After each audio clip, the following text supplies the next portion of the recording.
अर्थात खलिस्तान का, क्योंकि अब तो नारा दिया जा रहा है कि खलिस्तान कन्नड़ा बनेगा खलिस्तान। जी हां, कभी केवल पंजाब के हिस्से को खलिस्तान का आंदोलन कहकर प्रारंभ करने वाले खलिस्तानियों ने अब दिल्ली, हरियाणा, हिमाचल, उत्तराखंड, इन सभी को पंजाब खलिस्तान का हिस्सा बना लिया है। हालांकि बनाया मतलब अपना नक्शा बना लिया है। यह नक्शा बनाने में हिंदुस्तान के अंदर के कुछ गद्दारों ने उनको साथ दी हो तो भी वो अपराध के शिकंजे में आते हैं। लेकिन दुख की बात यह है कि एक कन्नड़ा नाम का पूरा देश, पूरा तंत्र, पूरा सिस्टम और वहां का प्रधानमंत्री ही खुलकर उनको साथ देता है। हालांकि जब वो G20 के दरमियान हिंदुस्तान यात्रा पर थे तो उसको भारत के प्रधानमंत्री ने खरी खरी सुनाई थी। उसके बाद उसका हवाई जहाज का या 3 दिन तक फंसे रहना और अन्य कई मुद्दों को लेकर भी काफी चर्चा हुई थी।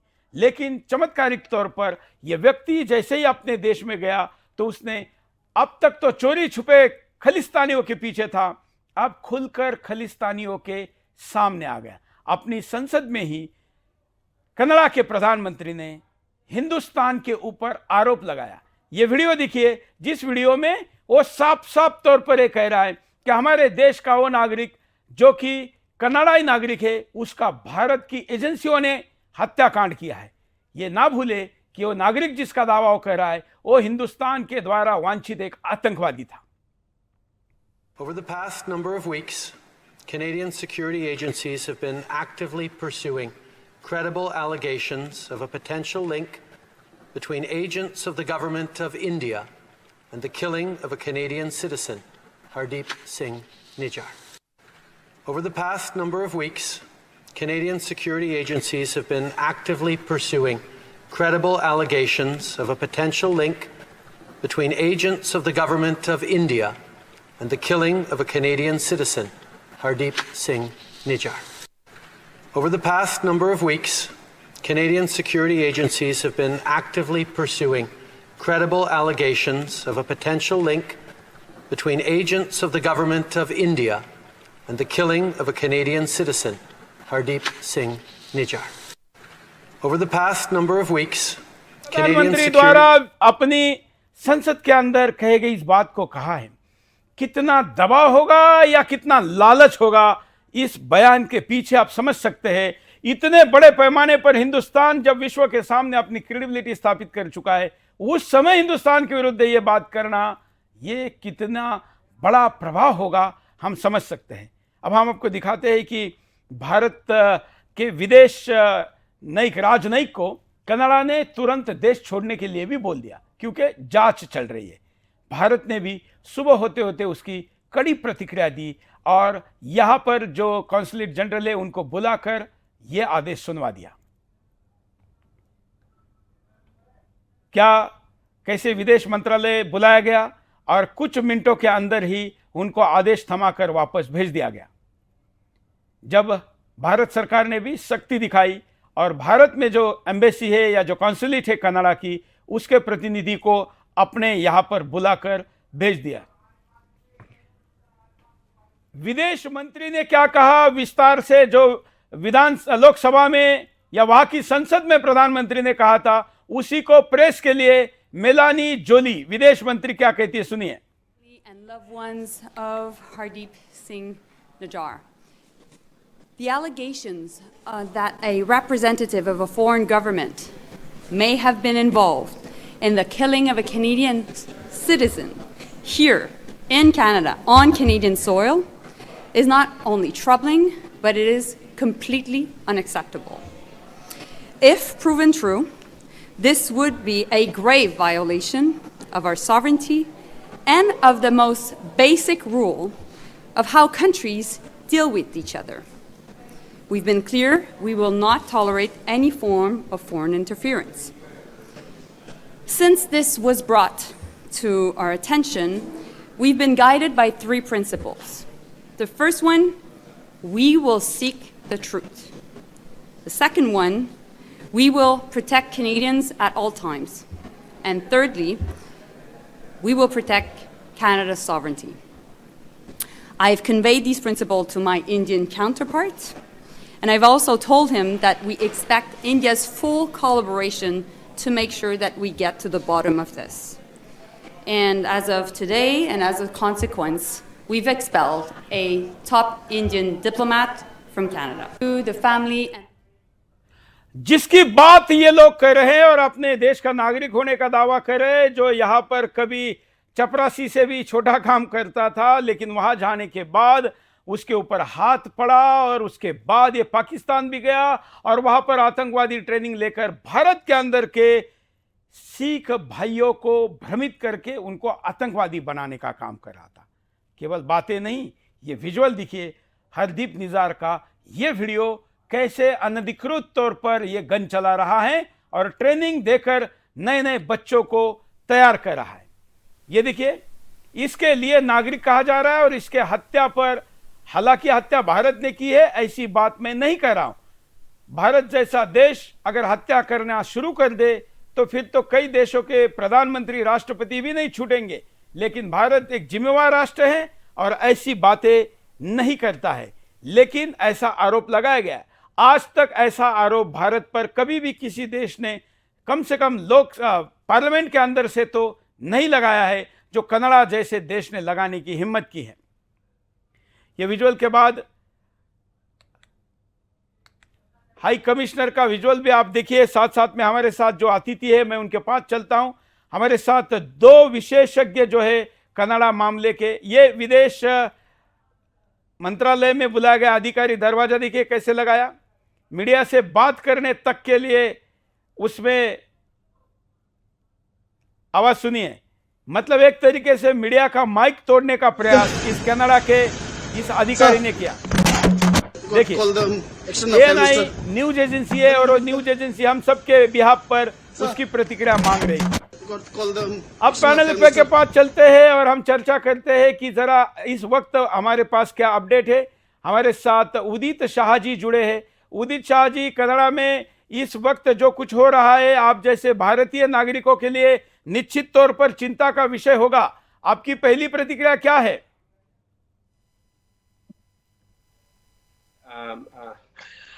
भारत के सभी जो यहाँ कनाडा में हुए नागरिक है अभी, वो सारे बहुत आक्रोश में है। और ये जो कनाडा के प्राइम मिनिस्टर ने जो ये पार्लियामेंट के अंदर ये स्टेटमेंट दिया है, उससे बहुत ही आहत हुए हैं। ये बात ये है कि 38 साल पहले जो एयर इंडिया बॉम्बिंग हुई थी, उसमें भी 268 कैनेडियन नागरिक थे। उनको न्याय अभी नहीं दिला पाए, अभी तक नहीं दिला पाए। लेकिन जो 3 महीने पहले आतंकवादी की किसी ने हत्या कर दी, उसके न्याय की बात कर रहे। 2-3 बरस पहले एक बलोचिस्तान की एक्टिविस्ट थी, उनकी हत्या हुई, उनके न्याय के बारे में बात नहीं कर रहे, लेकिन एक आतंकवादी के न्याय के बारे में बात कर रहे हैं। सत्य की बॉटम पर जाने की बात कर रहे हैं, लेकिन सत्य की बॉटम पर जाने की बात इनको बिल्कुल शोभा नहीं देती, क्योंकि न्याय की ये बात कर ही नहीं रहे। सारे भारत के जो हिंदू और खलिस्तानी यहाँ बसे हुए हैं, वो सबको पता है कि जस्टिन ट्रूडो जो है वो खलिस्तानियों को बहुत बड़ा समर्थन देते हैं, बहुत बड़ा बेंडिंग और बैकवर्ड करके समर्थन देते हैं। ये हमें सबको पता है। और ये जो राजनीति कर रहे हैं, वो कनाडा और भारत के संबंध के लिए बहुत ये नेगेटिव इम्पैक्ट कर सकती है। ये उन्होंने बहुत बचपना जैसा काम किया है। बिल्कुल। हमारे साथ दूसरे भी अतिथि, उनके पास चलते हैं, उनकी भी पहली प्रतिक्रिया ले लेते हैं। हमारे साथ कल्पना जी भी जुड़ी है, हम उनकी भी प्रतिक्रिया लेंगे कि वो भी कई अनिवासी भारतीयों से संपर्क में रहती है, उनकी क्या प्रतिक्रिया है। लेकिन पंकज जी कनाडा के जानकार हैं और उसके पहले भी कनाडा के संबंधित शो पर हमारे साथ जुड़ चुके हैं। पंकज जी, जब इतनी बड़ी घटना वहां पर घटी तो आप लोगों की पहले क्षण की, जब आपको सुना तब की पहली प्रतिक्रिया क्या थी? नमस्कार। सबसे पहले सर, मैं गणपति की आज आगमन की सबको बधाई देता हूं। देशवासियों को, हिंदू हमारा त्योहार है तो उसकी मैं बधाई देता हूं सबको। और महिला आरक्षण बिल की भी बहुत बहुत बधाई हो। महिला भी हमारे साथ जुड़ी हुई है एंकर साथ में। तो प्रक्रिया ये सब नाटक किया गया थोड़ी देर के लिए ये अपने किसी कुकृत्य को छुपाने के लिए ये काम ब्लेम किया गया है भारत को, अपने कुकृत्य को। और ये आने वाले 1-2 महीनों में सामने आ जाएगा कि जस्टिन ट्रूडो का जो कुकृत्य है, जो इन्होंने किया होगा कुछ ऐसा काम जिसको छुपाने के लिए। अब इनको ये गलतफहमी पूरी दुनिया में ये है कि शायद इनको दोबारा वोट बैंक हासिल करना, नहीं, इनको वोट बैंक नहीं हासिल करना, इनको अपनी नेगेटिविटी फैला के प्रधानमंत्री पद छोड़ना चाहते हैं ये असल में। क्योंकि ऑलरेडी कनाडा में अगर आप किसी को भी पूछेंगे तो बताएंगे कि वो सब लोग गोरे जो मेन बेसिक वोटर हैं इनके, वो इनके अगेंस्ट है सारे। लाइक सिर्फ इंडियन पंजाबी की बात मत करिए आप, सारे इनके खिलाफ हैं। अब इनके खिलाफ प्रोटेस्ट हो रहे हैं, गोरे कर रहे हैं इनके प्रोटेस्ट, ना कि इंडियन कर रहे हैं। और इनको ये पता चल चुका है कि अब इन्होंने प्रधानमंत्री नहीं बनना है, इसलिए इन्होंने ऐसी हरकत की है। और ये हरकत को हम पूरी तरह से कंडेम करते हैं। हमारे भारत के ऊपर आज तक किसी ने कोई ऐसा इल्जाम नहीं लगाया, और ना ही हमारे भारत को ऐसे घटिया काम करने की जरूरत है। अगर हम करते हैं तो ठोक के करते हैं, सीधा सर्जिकल स्ट्राइक कर जाते हैं, जाके सीधा ठोकते हैं हम किसी से डर के नहीं करते। भारत किसी से डर के काम कोई नहीं करता। सबसे पहली बात तो ये है। तो ये इल्जाम एक मन घड़ंत इल्जाम लगाया गया है और खुन्नस निकाली गई है। G20 में भारत की कामयाबी जो हुई है इतने बड़े लेवल पे, उसकी खुन्नस निकाली गई है, ये जलन निकाली गई है वहां पे जाके। और जो इनके डिप्लोमेट जो इन्होंने हमारे राजनयिक को निकाला, एकदम से निकाला, लेकिन हमारे भारत के जो, हम फिर वही अतिथि देवो भव, हमने जलील करके एक दिन में निकालने को नहीं कहा, हमने 5 दिन दिए हैं। इसलिए हमारा दिल भी बड़ा है भारतीयों का, हमने 5 दिन दिए हैं। और उनके व्यवहार देखिए कैसा है। हमारे डिप्लोमेट ने किसी भी प्रेस के साथ कनाडा में ऐसा व्यवहार नहीं किया होगा। अगर कोई प्रेस वाला बोलेगा तो वो आराम से चुप शांत से आ जाएंगे, लेकिन इनके डिप्लोमेट ने जो वहां पे दरवाजा फटाक से मारा है, प्रेस की जो बेइज्जती की है, ये इनको अकड़ है, बहुत अहंकार है इनको कि हम पता नहीं क्या है, हम कुछ भी कर सकते हैं। भारत बहुत बड़ी ताकत है, इसलिए भारत से उलझना आज किसी के लिए भी बहुत बड़ी गलती होगी। बिल्कुल बिल्कुल। कल्पना जी की भी एक प्रतिक्रिया ले लेते हैं। कल्पना जी, इस मुद्दे पर आपकी क्या प्रतिक्रिया है? कि कुछ लोग हैं जो इस तरह का कार्य कर रहे हैं, पूरे सिख समाज इसमें साथ नहीं है। बिल्कुल नहीं, उसको पूरे सिख समाज के साथ में नहीं जोड़ना चाहिए। और दूसरी बात एक और है, इनको भी संदेश है, जो खालिस्तान का नाम लेकर के आगे बढ़ना चाहते हैं, इनको संदेश है कि भाई आप भारत, कनाडा, आप कहीं भी अपना अधिकार प्राप्त कर लो, लेकिन जो पाकिस्तान में हिस्सा पंजाब का जा चुका है उसके लिए आपके क्या विचार हैं।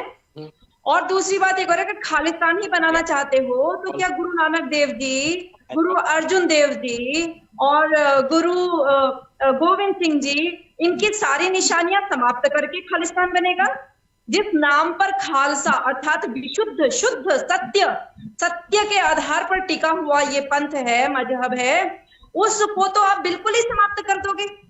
आखिर बिना पटना के आप कैसे कल्पना कर सकते हो, बिना दिल्ली के, बिना केरल के आप कैसे कल्पना कर सकते हो कि आप गुरु नानक देव जी के अनुसार या गुरु गोविंद जी के अनुसार आप खालिस्तान का निर्माण कर लोगे? इतना बड़ा हिस्सा पंजाब का पाकिस्तान में गया हुआ, भाई वो ले लो, उस पर खालिस्तान बना लो, उसकी कभी बात नहीं होती है, केवल यहाँ पर निकालते हैं। तो इसमें सारा सिख समाज सम्मिलित नहीं है। सिख समाज समझदार है, भारत में रहता है, वो समझदार है। ये कुछ लोग ही है जो थोड़ा बहुत वहां पैसा कमा लेते हैं और वो यहाँ के युवाओं को भटकाने का प्रयास करते हैं। वो गोलियां वगैरह, बंदूक इत्यादि दिखा करके यहाँ नया नया शौक चढ़ाने का प्रयास करते हैं। इनका प्रयास कभी सफल नहीं होगा, ना पहले हुआ ना अब होगा। ये लोग जब पीछे मुड़ करके देखेंगे तो इनको गुरु नानक जी की बातें याद आएंगी। इनको एक ओमकार सतनाम जो बोलते हैं, तो वो ओमकार है क्या? वो कहीं और से थोड़े ना आया है, वो कनाडाई लोगों ने नहीं दिया है। वो ओमकार यहाँ भारत की नस नस, हर एक मानव के हृदय में बसा हुआ है और वही सत्य है, वही ओम सत्य है, वो परमात्मा सत्य है। वो सब कुछ जो गुरु नानक देव जी ने बोला है वो सब कुछ सत्य है। तो आना तो इनको भारत में ही पड़ेगा, आना इनको भारतीय संस्कृति में ही पड़ेगा। इनकी पीढ़ियां जब अपनी संस्कृति को खोजने पहुंचेंगी, अपना इतिहास खोजेंगी, अपना मूल खोजेंगी, तो ये कहाँ जाएंगे? तब घूम फिर करके फिर इनको यहीं आना पड़ेगा। तो ये थोड़े दिन का उछलना है, कूदना है, और कुछ ही ग्रुप का उछलना कूदना है, सबका नहीं है। बिल्कुल। पंकज जी कुछ कहना चाह रहे थे। पंकज जी, ये बात जो इन्होंने बोली है, इन्होंने बहुत अच्छी बोली है। हमारे सिख गुरुओं ने हमारे लिए कुर्बानी की है, बलिदान दिया है, और हम उसकी कीमत उनको अदा करते हैं। उनके लिए हमारे दिल में श्रद्धा है। हरिमंदिर साहब हमारे लिए स्वर्ग है, हमारे लिए बैकुंठ है। हमारे लिए हरिमंदिर साहब ये किसी एक का नहीं है, कोई गुरुद्वारा या कोई भी। तो इसलिए उन पे कब्जा करके आप अगर बोलेंगे कि किसी हिंदू को अलग कर दिया जाए, तो हिंदू को अलग नहीं कर सकते आप। हमारे लिए उन्हें अपने बच्चों की कुर्बानी दी है गुरु गोविंद सिंह जी ने। इसलिए हमारे भारत के प्रधानमंत्री ने इसलिए बाल दिवस मनाया है, ताकि बाल दिवस उन्हीं के नाम पे मनाया जाए। ये बहुत बड़ी बात है, और इस बात को मैंने 4 साल पहले वीडियो डाल के बोला था कि बाल दिवस जो है वो उसी दिन मनाया जाना चाहिए जब साहिबजादों की शहीदी हुई थी। तो ये हम तो समझते हैं, लेकिन कुछ लोग हैं जो हिंदू सिखों को अलग करना चाहते हैं, लेकिन वो कामयाब नहीं हो गए। ये बात याद रखें, वो किसी गलतफहमी है, किसी मुगालते में है। ये गलतफहमी उनकी जल्दी दूर हो जाएगी। और बाहर बैठ के, मैं फिर से बोल रहा हूं, जो बाहर बैठ के जो कनाडा के प्रधानमंत्री, वो अपनी ठीक है वोट बैंक मानते हैं, तो क्या बात है, मुझे ये बताइए, अगर उनको सिख वोट बैंक चाहिए तो हिंदू वोट बैंक नहीं है कनाडा में? गुजराती नहीं है कनाडा में? साउथ इंडियन नहीं बैठे कनाडा में? उनको वो वोट बैंक नहीं चाहिए उनको? तो इसलिए उनको सोच समझ के बात करनी चाहिए। अगर भारत के खिलाफ बात करते हैं, 25 से 30 हजार करोड़ पंजाब का हर साल। इसमें एक पहलू ये भी सामने आया है, जैसे पूरे दिन ये चर्चा चल रही है, तो और हम तो पहले से ही जानते हैं कि जस्टिन ट्रूडो की पार्टी या उनको या उनके मंत्रियों को, उनके जनप्रतिनिधियों को खाड़ी देशों से बड़े पैमाने पर पैसा इसलिए दिया जाता है कि सीधे इन खलिस्तानियों को देने के बजाय उस देश को, अर्थात उस गेस्ट हाउस को, हॉस्टल को, उनके अड्डे को पैसा दे दे, ताकि उनको वहां पर आश्रय दिया जा सके। पंकज जी। सर, खाड़ी देशों में भी कुछ लोग हैं, आप यकीन करके जाने, यूएई, सऊदी अरब तो बहुत अंग्रेज मुल्क हो चुके हैं। वो गोरों की तरह हो गए, उनकी सोच गोरों जैसी है। दुबई में आप देखेंगे, वहां पे पुलिस भी फॉरेनर है। मैं भारत विरोधी खाड़ी देशों की बात कर रहा हूं, जिसमें कतर जैसे देश खास करके आते हैं। जी, कतर, तुर्की हो सकता है, कतर हो सकता है, तुर्की भी चालबाजियां करता रहता है, सबको मालूम है ये हमको। लेकिन उसका जो बेसिंग है, आप देखिए, कनाडा एक बड़ा अच्छा मुल्क है, बहुत ठंडा मुल्क है, बहुत ही कूल, बहुत लोग अच्छे, जो बेसिक लोग हैं बहुत अच्छे हैं। लेकिन उनको अगर आके कोई खराबी करेगा यहाँ पे आके, और उन लोगों को सपोर्ट करने वाली एक पार्टी की वजह से हम देश को बदनाम नहीं कर सकते। मेरी यही, अगर मान लीजिए, मैं अभी ये कहना नहीं चाहता हूँ, इसलिए हमने कनाडा देश के विरुद्ध नहीं बोला, इसलिए हमने वर्तमान प्रधानमंत्री के विरुद्ध बोला। और वर्तमान प्रधानमंत्री फ्रांस मूल के हैं, और उनके देश के लोग उनके राज्य में, उस वर्तमान कनाडा में जो आए हुए हैं, वो खुद एक अलग मांग रहे हैं। फ्रेंच, वो क्यूबेक स्टेट अलग मांग रहे हैं। हाँ। जैसे ये खालिस्तान की डिमांड होती है, ऐसे वो क्यूबेक स्टेट अलग मांग रहे हैं। और आप क्यूबेक में चले जाएं, क्यूबेक स्टेट में, वहां पे आपको इंग्लिश बोलने पे बड़ी खुन्नस से देखा जाता है। वहां पे फ्रेंच बोलनी पड़ती। फ्रेंच काम अगर करते हैं तो फ्रेंच सीखनी पड़ेगी आपको फ्रेंच बोलनी पड़ेगी। आपके एयरपोर्ट्स हैं जो क्यूबेक में, मॉन्ट्रियल में जो आसपास एयरपोर्ट है, वहां पे आपको फ्रेंच में बात करनी पड़ती है एयरपोर्ट्स के स्टाफ से। तो ये चीजें मैंने देखी हुई वहां पे जाके, मैं गया हूं, इसलिए मैं बोल रहा हूं। जिस चीज की उसकी पृष्ठभूमि बड़ी अच्छी है, लेकिन ये कोई 500,000 साल पुराने मुल्क नहीं है। ये 150-200 साल पुराने देश हैं, इतने पुराने मुल्क नहीं है हमारे भारत की तरह। और हमारे भारत में जो उंगली उठाएगा, पहले वो अपना पृष्ठभूमि देखे, फिर वहां कहां पे स्टैंड करते हैं। लोगों से बना हुआ मुल्क है ये, दूसरे देशों से आए हुए लोगों से, चाइना के लोग, इंडिया के लोग, अफगानिस्तान, पाकिस्तान। अभी 1 लाख रिफ्यूजी लिए कनाडा ने, जस्ट आपको पता होगा पिछले कोई कुछ महीनों में कितने रिफ्यूजी लिए। तो वो रिफ्यूजियों का वजन भी कैनेडियन लोगों पे पड़ रहा है। और कैनेडियन लोग इसलिए ट्रूडो के सरकार के खिलाफ हैं, और गोरे सबसे ज्यादा खिलाफ हैं। और इस बार गोरे बिल्कुल भी, अब यकीन करके जाने, वो ट्रूडो के हक में वोट नहीं करेंगे। इसलिए उनको पता है कि उन्होंने इलेक्शन हारने हैं 2025 वाले, इसलिए वो ये सब चालबाजियां खेल रहे हैं और भारत के खिलाफ बोल रहे हैं। बिल्कुल। दूसरे अतिथि हमारे साथ जुड़े हैं, उनकी प्रतिक्रिया ले लेते हैं कि अब आगे क्या। उदित शाह जी, अब आगे क्या? भारतीय लोग सुरक्षित है क्या नहीं? क्योंकि हमारे पास आज बहुत फोन आ रहे थे कि हमारे रिश्तेदार वहां हैं, और ऐसे समय में किसी तकनीकी कारणों से भी किसी से संपर्क नहीं होता है, तो लोगों को लगता है कि कुछ हो गया है। बल्कि कुछ लोग आज हमारे साथ जुड़ने के लिए भी तैयार नहीं थे। वो कह रहे थे हमारे घर के बाहर खलिस्तानी कुछ मंडरा रहे हैं, हमला कर सकते हैं, उसके हुए हैं। उदित जी। हाँ, आगे की तो बात बहुत दूर हो गई। उन्होंने भी कुछ ही घंटों में एक नया ट्वीट डाला है कि हम भारत के साथ जो है वो दुश्मनावट नहीं करना चाहते हैं, हम सिर्फ भारत का सहयोग इच्छते हैं। तो अभी उनका स्टेटमेंट आ चुका है, यानी ये लंबा नहीं चलेगा, क्योंकि इस मामले में कनाडा पड़ गया है, अमेरिका, इंग्लैंड, कोई उनका साथ देने वाला नहीं है, क्योंकि ये बहुत ही हल्की राजनीति खेल रहे हैं और साथ जो दे रहे हैं ओपनली, खुले में टेररिस्ट आतंकवादियों का साथ दे रहे हैं, उनको कोई साथ देने वाला नहीं है और ये जो है बहुत जल्दी बैकफुट पे जाएंगे। बिल्कुल। लेकिन मेरा आपसे प्रश्न था कि अभी जो इस वक्त हिंदुस्तान में बैठे हुए आप लोगों के रिश्तेदार, मित्र, सगे संबंधी या सभी प्रकार के लोग, उनको आप क्या कहेंगे? कोई चिंता करने की आवश्यकता नहीं है, ऐसा कुछ होने वाला नहीं है।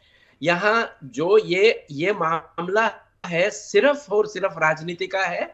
हाँ, कुछ समय के लिए खालिस्तानी थोड़े ज्यादा एक्साइटेड हो जाएंगे और ज्यादा इकट्ठा होके हल्ला मचाने का प्रयास करेंगे, परंतु ये ज्यादा खेल नहीं चलेगा क्योंकि ऑलरेडी उनकी ट्वीट आ चुकी है। नहीं, क्या है उदित जी, आप हिम्मत वाले व्यक्ति है, आपको एक फोन किया आपने और आप तुरंत जुड़ने के लिए तैयार हो गए। जो वहां पर मुख्यमंत्री रहने वाले लोग भी जुड़ने के लिए तैयार नहीं थे, डर रहे थे। मुझे तो आपके बारे में मैं दर्शकों को बताऊं कि उदित शाह जी हिम्मत वाले व्यक्ति है। मैंने फोन किया, उन्होंने 1 सेकंड के अंदर कहा ठीक है मैं जुड़ूंगा, जबकि ये पब्लिक लाइफ में रहते हैं, इनका चेहरा बाकी भी लोग जानते हैं, ये सोशल एक्टिविटी में है, लेकिन हिम्मत दिखाई आपने और आपकी जैसी हिम्मत वहां रहने वाले सभी भारतीयों में आए, यही खालिस्तानियों को इशारा रहेगा।